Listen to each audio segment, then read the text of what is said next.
Magandang araw mga sangkay. Share ko nga pala sa inyo yung ginawa kong pang merienda. Ito nga pala yung ating merienda ngayon, yung ating Graham bar. So yun bali, tatlong ingredients lang mga sangkay. Pwede na kayo makagawa nito. Kung gusto nyo gumawa ng merienda, mag-iisip kayo ng merienda. Ito mga sangkay, madali lang gawin itong ating merienda. So bali, gumamit ako dyan ng dalawang all-purpose cream. Overnight chill yan mga sangkay.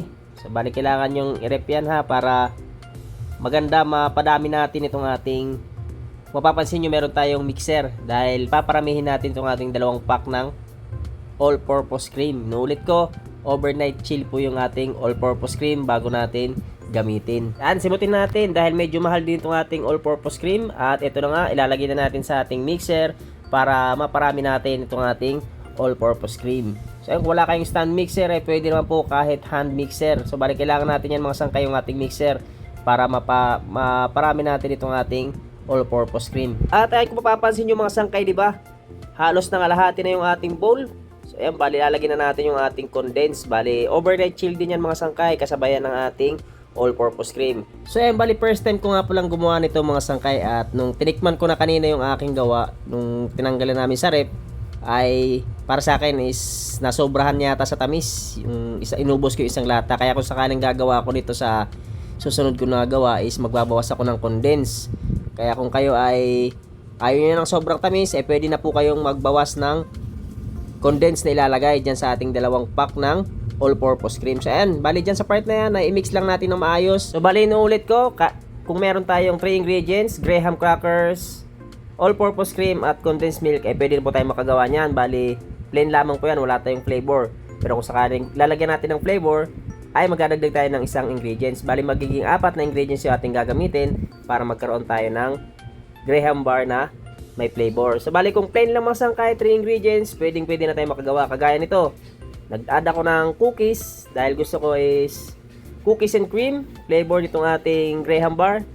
Kaya naging 4 na ingredients yung aking ginamit. So bali, dyan sa ating dalawang pack ng all-purpose cream is naglagay ako dyan ng 5 pack ng cream oak. So bali, mix lang natin na maayos bago tayo pumunta sa ating susunod na gagawin. At ito yung dalawang pack ng ating cream oak. Dahil akala ko kanina yung tatlong nilagay ko is marami na yon, kulang pa pala, kaunti lang. Kaya nag-add ako ng dalawang pack ng dalawang balot nitong ating cream oak.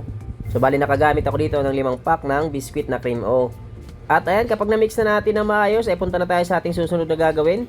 Ito na yung ating, kailangan natin ng lanera. At ilalagay muna natin yung ating graham crackers. So ganyan lang kasimple mga sangkay. Panoorin nyo lamang yung ating video kung paano natin ginawa itong ating simpleng recipe ng ating merienda. At ayan, kapag nakapaglagay na tayo ng ating graham crackers dyan sa ating lanera, ibuhos na natin yung ating ginamitan ng mixer kanina. Itong ating pinakapalaman. So ayan, bali pantayin lang natin mga sangkay yung ating palaman dito sa ating lanera. Mas maganda mga sangkay kung may lanera kayo na saktong-sakto lang din yung graham crackers nating ilalagay para mas madali natin magawa itong ating merienda. So pag napantay na natin yan, syempre ilalagyan din natin yan sa ibabaw ng graham crackers. At ayan, napantay na natin. Bali, punasan lang natin yung gilid dahil medyo nagkalat bago natin ilagay itong ating graham crackers sa ibabaw. So ganyan lang kasimple mga sangkay yung ating merienda. Diba, sukat na sukat yung ating mga graham crackers. Ayan, kung mapapansin nyo is ganyan lang kasimple yung ating paggawa ng ating merienda. Curious lang ako dito mga sangkay dahil ang dami ko nakikita sa mga tindahan na graham bar, for sale graham bar.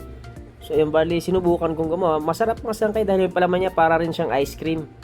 Kaya ito, na-try ko, nagustuhan ng aking mga bata, yung aking, lalo na yung aking bunso, gustong gusto dahil mahilig din sa ice cream. At ito na nga, pagkatapos natin magawa yan mga sangkay dyan sa part na yan, ilagay muna natin sa rep para mas masarap kainin. At ito na mga sangkay, bali na i-chill ko lang ng mga ilang oras. Ito, pwede na.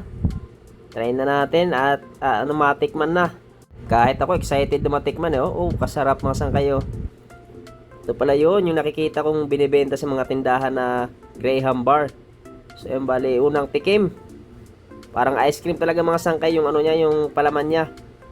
Yun nga lang talaga, nasobrahan sa tamis. Kaya sa susunod kong gawa nito ay magbabawas ako ng condensed milk. So ayun mga sangkay, try nyo na itong ating recipe ng ating graham bar. Napakadaling gawin mga sangkay. Sigurado ako magugustuhan to ng mga anak nyo. At kung nagustuhan ng video na to, ay huwag kalimutan mag-like at share itong ating video at pakisuportahan na rin po ng aking channel. Thank you for watching. See you on my next video.